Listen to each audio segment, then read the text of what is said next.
नमस्कार भाविक भक्तांनो, आपलं परत एकदा आकाशी झेप घेरे पाखरा या कार्यक्रमामध्ये सहर्ष स्वागत आहे. तर आपण आजचा आपला अभंग पाहूया. आम्ही तरी आस जालो टाकोणी उदास, आता कोण भय धरी पुढे मरणाचे हरी. भलते ठाई पडो देह तुरंगी हात चढो, तुमचे तुम्हापासी आम्ही आम्हो जैसी तैसे. गेले माना मान सुख दुःखाचे खंडन, गेले माना मान सुख दुःखाचे खंडन. तुका म्हणे चित्ती नाही वागवित खंती. तर आजचा हा आपला अभंग खूपच छान प्रकारे आहे. या अभंगानुसार मला 2 ओळी आठवल्या. त्या अशा आहेत. तुका म्हणे हरिपाठ करा, तुका म्हणे हरिपाठ करा, हाच खरा सोपा मार्ग. नाही त्या रस्त्यात दंभ, नाही त्या रस्त्यात दंभ, नाही कोणी गर्व. किती छान प्रकारे याचा अर्थ होतो भाविक भक्तांनो. तर चला, नेहमीप्रमाणे आपल्यासोबत आलेले आहेत बाळासाहेब भाईजी. चला आपण त्यांच्याशी हितगुज करूया. नमस्कार बाळासाहेब भाईजी. नमस्कार. तर तुमचं खूप खूप स्वागत आहे. आजचा आपला हा अभंग आहे, त्यातील पहिली ओळ आहे आम्ही तरी आस जालो टाकोणी उदास.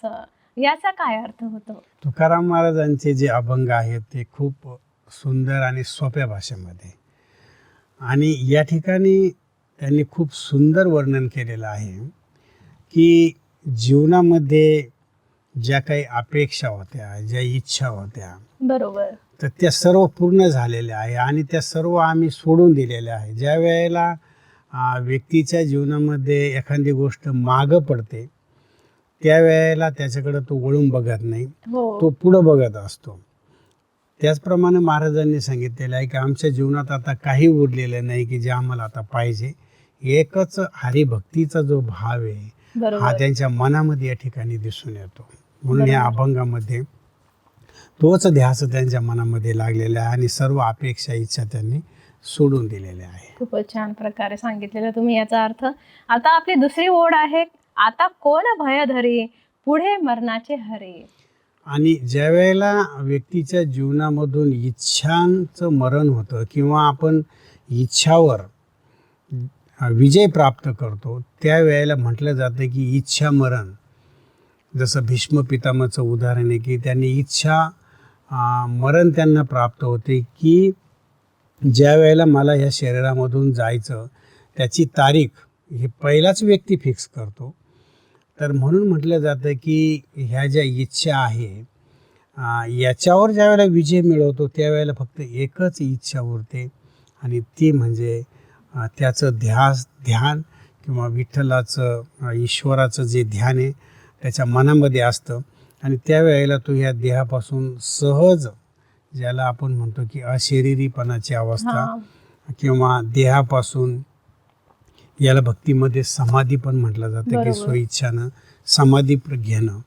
तर या ठिकाणी महाराजांना हा त्याचा भावार्थ सांगायचा आहे. म्हणजेच की भीष्म पितामह यांना मृत्यूचाही भय नव्हता असं यातून तसंच महाराजांना की ज्या वेळेला व्यक्ती स्वतःला ओळखतो, बरोबर, सर्व इच्छा समाप्त होतात, कोणत्याही प्रकारची इच्छा राहत नाही, त्यावेळेला त्यातला मृत्यूची भीती वाटत नाही. मृत्यूची भीती त्या लोकांना वाटते की ज्यांच्या मनामध्ये काही पाप राहिलेले आहेत, इच्छा राहिलेल्या आहेत, त्यांना हे सोडूशी वाटत नाही. म्हणून लोक लवकर जात नाही. आपण बघतो की कितीतरी आज समाजामध्ये आपल्या डोळ्यासमोर उदाहरणं आहेत की बेडवर पडलेले आहेत लोक, बरोबर, वर्षानुवर्षे आहे. लोक घरचे कंटाळलेले आहेत की यांनी जावा, परंतु तरी ती आत्मा जात नाही शरीर सोडून, कारण इच्छा राहिलेल्या आहेत आणि त्या इच्छा त्या आत्म्याला जाऊन देत नाही. या ठिकाणी महाराजांनी सांगितले की त्या सर्व इच्छा आमच्या संपलेल्या आहेत आणि आता आम्ही जाण्यासाठी तयार आहोत. अशी अवस्था असणं खूप चांगलं आहे. इच्छाची समाप्ती झाल्यानंतर, देहाचा अभिमान मिटल्यानंतर मनुष्याला मृत्यूची भीती वाटत नाही. बरोबर. जोपर्यंत ह्या गोष्टी आहेत तोपर्यंत तो घाबरतो की मी यांना कसं सोडून जायचं. बरोबर. जी मी रचना रचलेली आहे, बायको आहे, मुलं आहे, बाळ आहे, प्रॉपर्टी आहे, आणि हे कसं काय सोडून जायचं मी. बरोबर. तो विश्वास करत नाही. एवढं सोपं नाही आहे.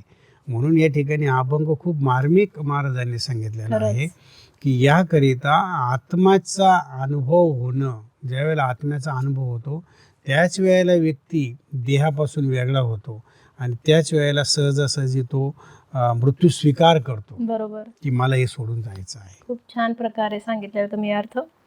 तर आता आपला तिसरी ओढ आहे, भलते ठाई पडो देह तुरुंगी हा चढो.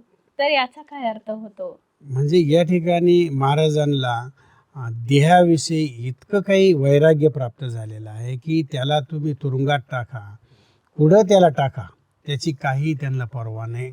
याचाच अर्थ आहे की महाराज ह्या शरीरापासून त्यांना वैराग्य निर्माण झालेलं आहे. अभंगामध्ये सांगितलेलं आहे की ज्या वेळेला व्यक्तीला वैराग्य निर्माण होतं, देह आणि देहाच्या पदार्थांचं, देह आणि देहाच्या संबंधांचं त्यांना वैराग्य ज्या वेळेला प्राप्त होतं त्यावेळेला त्याला ह्याला कोंडून ठेवा किंवा याला काहीही करा तर आत्म्यावर त्याचा कोणत्याही प्रकारे परिणाम होत नाही.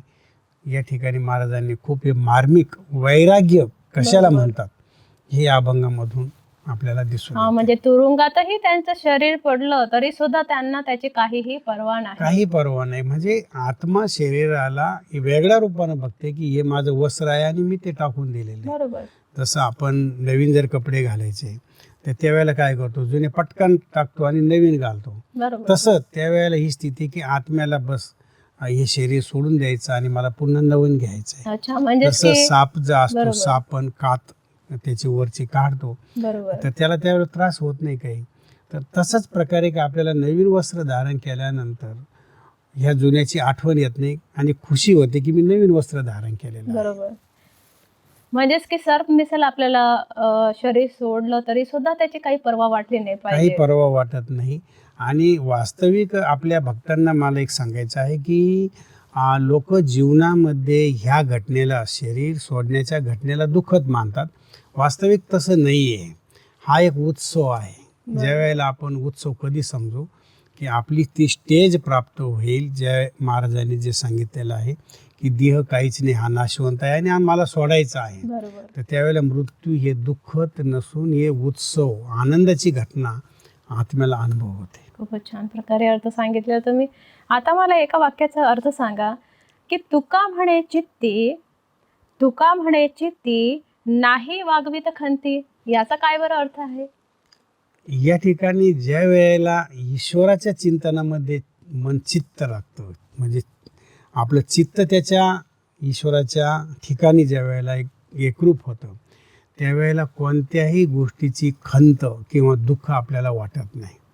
म्हणजे ह्या गोष्टी एक व्यक्ती, एक योगी साक्षी होऊन ह्या संसाराला बघतो.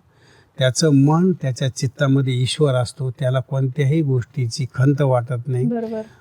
किती जरी इकडं नुकसान झालं, किती जरी काही म्हणजे त्याला संसाराकडे त्याचा बघण्याचा दृष्टिकोन हा साक्षी रूपाचा होतो. अच्छा. म्हणून त्याला खंत वाटत नाही, दुःख वाटत नाही. अच्छा, आता तुम्ही बोलता बोलता बोलले साक्षी रूपाचं. तर साक्षी रूप म्हणजे काय? तर साक्षी रूप म्हणजे तुम्हाला सांगण्याचं तात्पर्य या ठिकाणी हा भावार्थ, ही स्थिती खूप महत्त्वाची आहे. अच्छा. ही व्यक्तीची, योगींची ही लास्ट स्टेप आहे. अच्छा. जे तपस्या करतात तर त्यावेळेला व्यक्ती प्रत्येक गोष्टीला किंवा संसारामध्ये होणाऱ्या ज्या घटना आहेत बरोबर.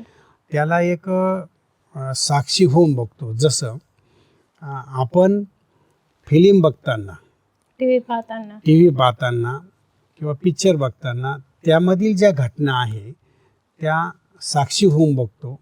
जर आपण त्याच्यात इन्व्हॉल्व झालं तर सुखदुःखाची फिलिंग होते. बरोबर. पण जर साक्षी होऊन बघितलं तर त्यावेळेला आपण म्हणतो की नाही, हे ओरिजिनल यांची जी ॲक्ट आहे ती व्यक्ती वेगळी आहे, फक्त हे इथं पार्ट बजावून राहिले, ती ॲक्ट करू राहिले, ओरिजिनल तसे नाही आहेत ते.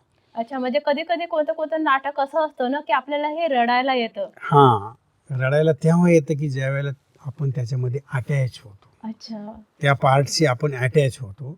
आणि साक्षी पण आहे की त्याच्याशी अटॅच न होणं, बरोबर. याला म्हटलं जातं साक्षीपण. बरोबर. साक्षी अवस्थेमध्ये जर बघितलं तर तुमच्यावर काहीही परिणाम होणार नाही. मग तो दुःखाचा सीन असो, शरीर सोडण्याचा असो, कोणताही सीन असो, त्या सीनला, त्या दृश्याला तुम्ही साक्षी होऊन बघाल. हो. हे त्याचं उदाहरण आहे. खूपच छान प्रकारे. आता यामध्ये अभंगामध्ये हे पण म्हटलेलं आहे की देह तुरुंग. तर याची उपमा कशासाठी केली जाते? देह तुरुंग म्हणजे ज्या वेळेला आत्मा ह्या देहाच्या पिंजऱ्यामध्ये असतो, जसा एखादा जो कैदी असतो, हा, म्हणजेच की त्याला बंदिवास चोरी केल्यानंतर त्याला कैदीवासमध्ये टाकलं जातं, किंवा बंदिवास म्हटलं जातं. बंदिवासामध्ये टाकलं जातं. बरोबर. तसंच जोपर्यंत आत्मा ह्या शरीरामध्ये आहे तोपर्यंत तो कैद्यासारखा आहे, तो बंदिस्त आहे. ज्या वेळेला तो या शरीरामधून बाहेर जाईल त्यावेळेला जसं एक कैदी असतो, त्याची शिक्षा पूर्ण झाल्यानंतर त्याला सोडून दिलं जातं, त्याचप्रमाणे या ठिकाणी दिलं आहे की हा देह बंदिवास आहे. कारण आपण जर बघितलं, जर आपल्याला मृत्यू नसता, तुम्ही विचार करा, जर आपल्याला मृत्यूच नसता तर खरोखर आपण जीवनाला कंटाळलो असतो.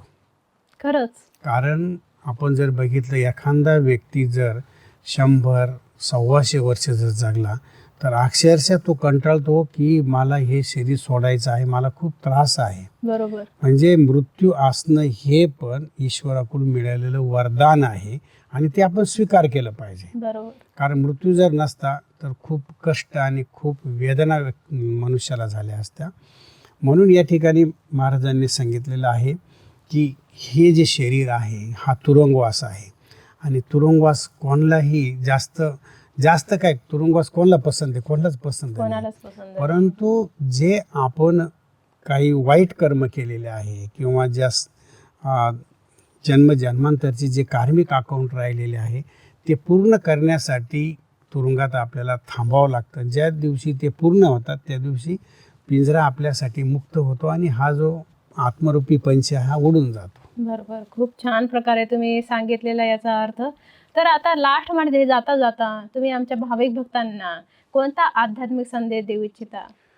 तर या ठिकाणी आपल्या भावी भक्तांना मी हाच संदेश देऊ इच्छितो की हे जे शरीर आहे हे शरीर महाराजांनी सांगितल्याप्रमाणे नाशवंत आहे. आणि ज्या वेळेला आपल्या सर्व इच्छा समाप्त होतात जीवनामध्ये, त्यावेळेला ऑटोमॅटिक आपण ह्या शरीररूपी वस्त्राचा त्याग करून जीवनात पुढल्या मार्गासाठी, नवीन जन्मासाठी तयार होतो. म्हणून या अभंगामध्ये महाराजांनी सांगितलेलं आहे की आता कोणत्याच इच्छा उरलेल्या नाही आहे. आणि ज्या वेळेला आपल्या इच्छा समाप्त होतात त्यावेळेला जीवनामध्ये साक्षी भाव निर्माण होतो आणि हा साक्षी भाव जीवनात सर्वोत्तम आहे. म्हणून या ठिकाणी महाराजांनी अभंगामध्ये आध्यात्मिकता पण आहे, वैराग्य पण आहे, समाधान वृत्ती पण आहे आणि भक्तिभाव पण या अभंगामध्ये दडलेला आहे. हेच आध्यात्मिक रहस्य आपण आपल्या दर्शकांना या ठिकाणी सांगतोय. खूप छान प्रकारे अर्थ सांगितलेला तुम्ही की यामध्ये भक्ती पण आहे, वैराग्य पण आहे आणि संपूर्ण भाव पण आहे, साक्षी भाव पण आहे. साक्षी भाव पण आहे. तुम्ही इथे आले आणि याचा अर्थ आम्हाला सांगितलेला त्याबद्दल धन्यवाद. आपका भी बहुत बहुत धन्यवाद. तर भाविक भक्तांनो, आजच्या या अभंगातून आपण जाणून घेतलं आहे की भक्ती, वैराग्य, समर्पण भाव आणि सेवाभाव म्हणजे काय आणि हे कशामुळे प्राप्त होते याचा अर्थ आपण जाणून घेतलेला आहे. अशाच प्रकारे नवीन अभंगासह आपण परत भेटूया. तोपर्यंत धन्यवाद.